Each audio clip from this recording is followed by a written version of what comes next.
Scientific Buddha channel में आपका स्वागत है। नमो बुद्धाय, जय भीम, जय जोहार साथियों। यह व्यवहार ठीक वैसा ही है जैसा कि ऊपर उदाहरण में कहा है। पंडित जी अपना पेट भरने के लिए अपने स्वार्थ भरे ग्रंथों में अज्ञानी शूद्रजनों को बार बार उपदेश करते हैं। इस कारण उनके मन में पंडितों के प्रति पूज्य भावना उत्पन्न हो जाती है।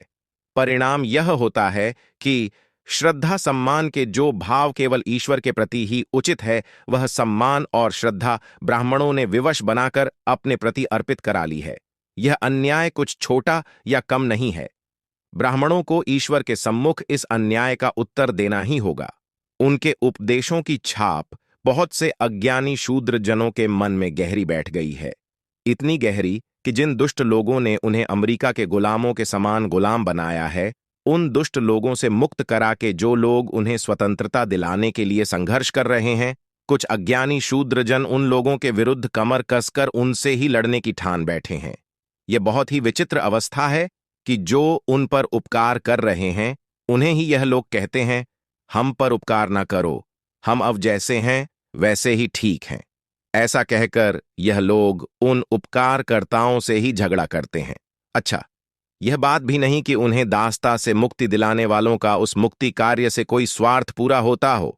उलटे उन्हें अपने सैकड़ों लोगों का बलिदान देना पड़ता है तथा बड़े बड़े साहसपूर्ण कर्म करके अपने प्राणों को संकटों की आग में झोंकना पड़ता है। अब यदि हम इस विषय में तनिक भी सोचें विचारें तो तुरंत ही समझ आ जाएगा कि ऐसे परोपकारपूर्ण कार्य करने का उनका हेतु क्या है। स्वतंत्रता मनुष्य के लिए अत्यंत आवश्यक वस्तु है। जब मनुष्य स्वतंत्र होता है तो अपने मन में उठने वाले विचारों को स्पष्टतापूर्वक कह तथा लिख सकता है।